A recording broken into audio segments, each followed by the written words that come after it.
Análisis sin compromisos. Opinión independiente.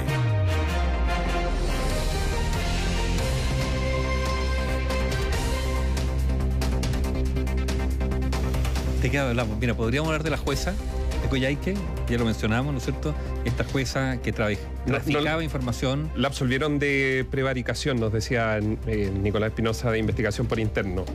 Fue absuelta por prevaricación, pero condenada por violación de... Mira, eso yo lo encuentro rarísimo. ¿Cómo es posible que una jueza... ¿Qué es lo que es la prevaricación?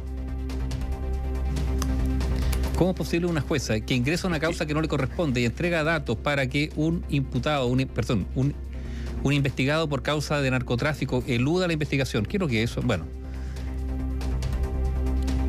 mira, estos son detalles bien puntuales, pero por un lado uno dice, mira, qué bueno que cosas así se descubran y se sancionan, por un lado, pero también esto es una señal de alerta respecto, yo diría, a una crisis de las instituciones. Hay que ponerle más ojo, la lupa tiene que ser más grande. Hoy día también, por ejemplo, informábamos de este tema de la licencias médicas fraudulentas, ¿no es cierto? Básicamente médicos extranjeros. Se está hablando de 400 emisores de licencias falsas. 400. Un promedio de 1.500 al año. 1.500.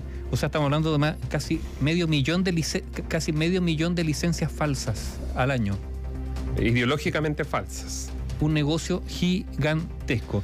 Y fíjate, y aquí hay un tema. Y se castiga a las personas honestas. Porque el que de verdad se enferma, un cáncer, claro, que tiene que estar meses... Con esto, el sistema de salud, la ISAPRE, se ponen más restrictivas. Todos. Sí, todo. Esto no es solo el privado, esto es en general. Mira, pero ¿sabes lo interesante? Aquí hay otro tema. Ustedes conocen la UNACOM, ¿no es cierto? La UNACOM es una prueba... Sí, es la prueba que da, que tienen que dar los médicos, tanto en si son chilenos o de universidades extranjeras, para validar el... ¿Pero para qué? ¿Para qué conocimiento? ¿Pero para qué se exige? Para trabajar en el sistema público. Claro, el sistema público tiene que tener la UNACOM aprobada. Está lleno de médicos extranjeros que llegan al país y que pueden trabajar sin la UNACOM. Exacto. Porque no están trabajando en el sistema público. Ahora, hay muchísimas personas que se oponen a la UNACOM, incluido, por ejemplo, muchos municipios, porque dicen que ellos necesitan contratar médicos y hay muchos médicos extranjeros disponibles para trabajar sin la UNACOM y que ellos los quieren contratar. Pero después de todo esto, buena parte de estos médicos que emitían licencias falsas son extranjeros. Uno se pregunta, claro, por culpa de unos pocos, habrá que ser más restrictivos, digamos, con el ejercicio profesional de todos los médicos, no solo los extranjeros.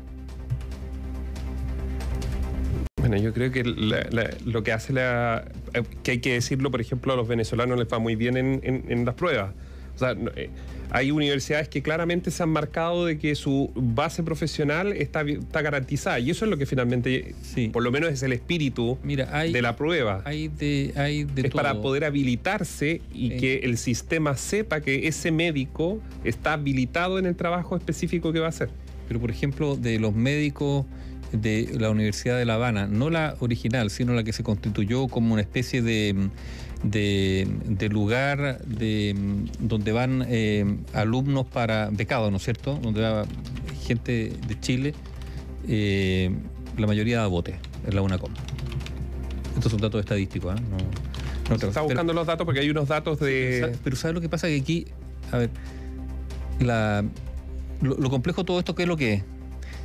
Que el Estado en general, en toda su área, tiene que ser muy celoso y fiscalizador. ¿Por qué? Porque existe la tendencia natural, parece, o nos tendremos que acostumbrar, a que hay mucha gente que trata de eludir efectivamente la ley. El deterioro del prestigio de las instituciones o de la credibilidad de las instituciones se ha dado por una seguidilla de casos que han ido machacando en el ámbito público y también privado, ¿no es cierto? Financiamiento ilegal de la política, colusiones, todo lo que ya sabemos. Y la erosión de las instituciones es muy complejo porque, ¿sabes por qué? Porque la democracia funciona sobre la base de la credibilidad de las instituciones. Y por eso es importante sostener esa credibilidad. Ahora, habrá que hacerlo con mayor celo fiscalizador, tendrá que ser. Y esto es bueno señalarlo cuando estamos en medio de un proceso, por ejemplo, constitucional, que no ha podido abrocharse, donde hay un planteamiento de todos los sectores políticos de que se va a alcanzar durante la campaña, ¿no es cierto?, del apruebo y el rechazo, que se iba a alcanzar un acuerdo que todavía no se concreta, y también en ese punto yo creo que es bueno decirlo, hay compromisos contraídos, palabras empeñadas, Y en la medida que esto se demore, yo creo que también supone, independientemente de cuánto hoy día interesa el tema constitucional, bueno, pero supone también una especie de descrédito respecto a los compromisos asumidos por los partidos políticos. Eso también hay que decirlo. Interesante.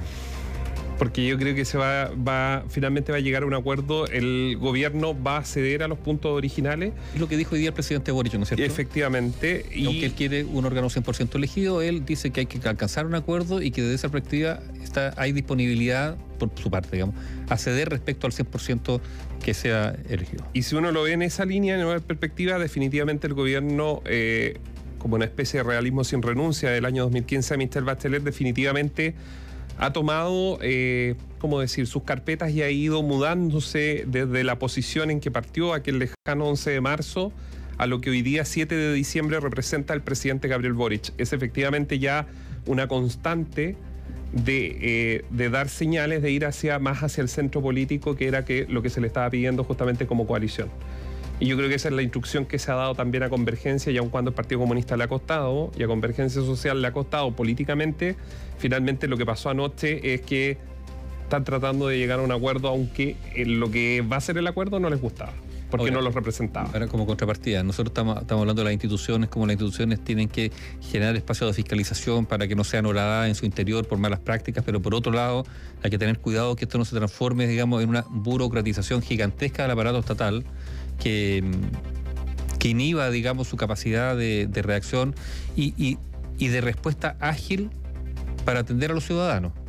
Hoy día nos comentaba, por ejemplo, un español avecindado en nuestro país, las dificultades que tiene un extranjero para instalarse en Chile, donde sus tarjetas internacionales, por ejemplo, no son válidas para una serie de transacciones. Una persona que viene con contrato a trabajar a una empresa muy conocida en general en el mundo entero y con todo regularizado. O sea, viene con contrato, viene a hacer un... Pero las transacciones y no puede usar sus tarjetas, no le pueden dar root, el trámite burocrático para poder tiene que obtener el root para solo después del root abrir una cuenta en un banco nacional, digamos, y de ahí podrá usar tarjetas emitidas acá.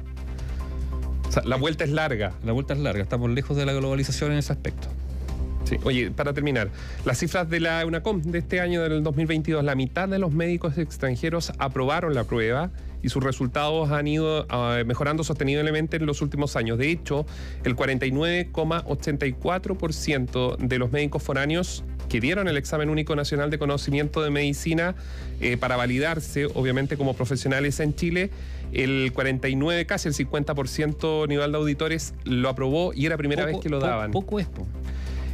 Sí. ¿Sabes por qué? Pero si nos vamos al desglose de países... Pero Néstor, ¿sabes por qué digo que es poco? Porque estos son los que lo fueron a dar porque están convencidos que lo van a aprobar. Está lleno de algunos que no lo van a dar porque saben que no lo van a aprobar. O sea, estos son los que están... ¿Te fijas o no lo que yo digo? Claro. Ellos lo van a dar porque creen que tienen los conocimientos para aprobar la prueba. Yo creo que es un porcentaje bajo. Y mira, como les doy un dato, los venezolanos que dan la EUNACOM, el 60%, o sea, en este porcentaje que tú consideras bajo, Nivaldo, lo positivo lo hacen principalmente los médicos venezolanos. El 60% aprueba de los que se presentan a la prueba por primera vez. ¿Sabe cuánto los argentinos? Lo estoy viendo acá, en la información oficial de EUNACOM. 3,5. Ahora, quizás la dieron. Y como decías tú, los cubanos 7,4, Ecuador 10,8, Colombia 9,7. Bolivia 5,9. Bolivia está por sobre Argentina en la aprobación y es una prueba que... Estandarizada, pero que dicen que es... o sea, de verdad hay que estudiar para poder darla. No es... O sea, no, es una prueba compleja y difícil. Hay que ser médico. Los mismos médicos. Hay que ser médico de verdad. Sí. Tener los conocimientos. Información independiente. Opinión independiente.